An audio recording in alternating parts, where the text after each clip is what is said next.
So there have been a lot of comments that I've been receiving in Russian because I'm writing in Russian now, and there is this group that publishes my writing.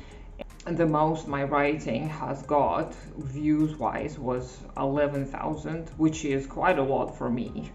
I've never gotten a few thousand people reading or watching any of my stuff. So it's been interesting to observe the patterns of comments.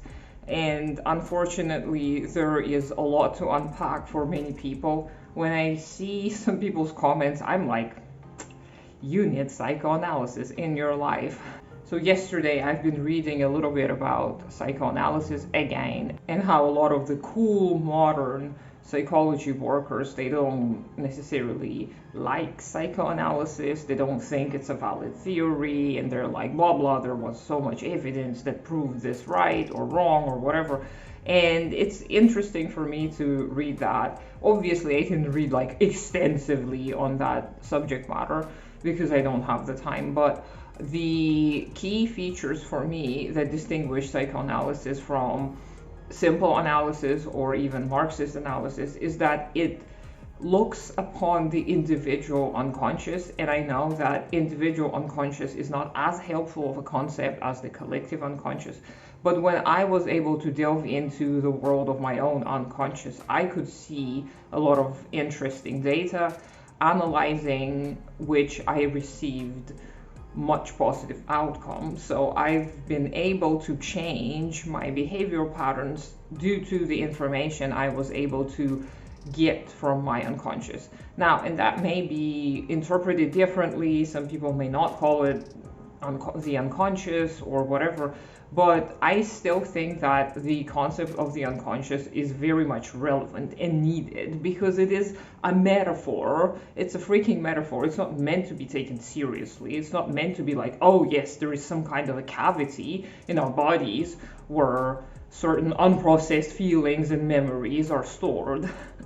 No, the unconscious is that the fact that our perception of the world, of what we perceive with our senses, with our nervous system, we cannot process it all at once often.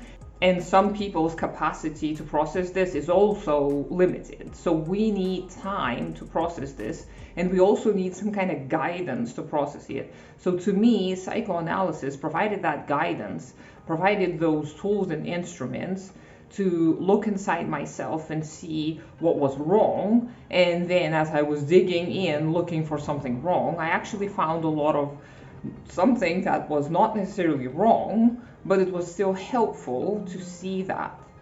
So I encourage everyone to look into the concept of psychoanalysis, especially humanistic psychoanalysis, as Fromm suggests, one of the people who wrote about Freud extensively.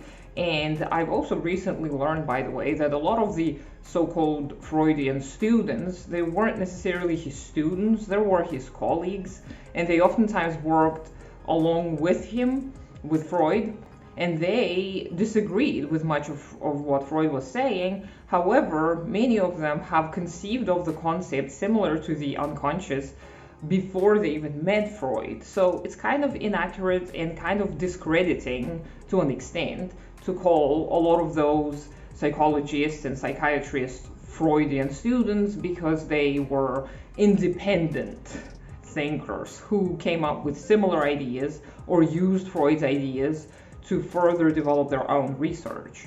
So look into psychoanalysis, look into Fromm's humanistic psychoanalysis, and see if it possibly helps you as it did help me.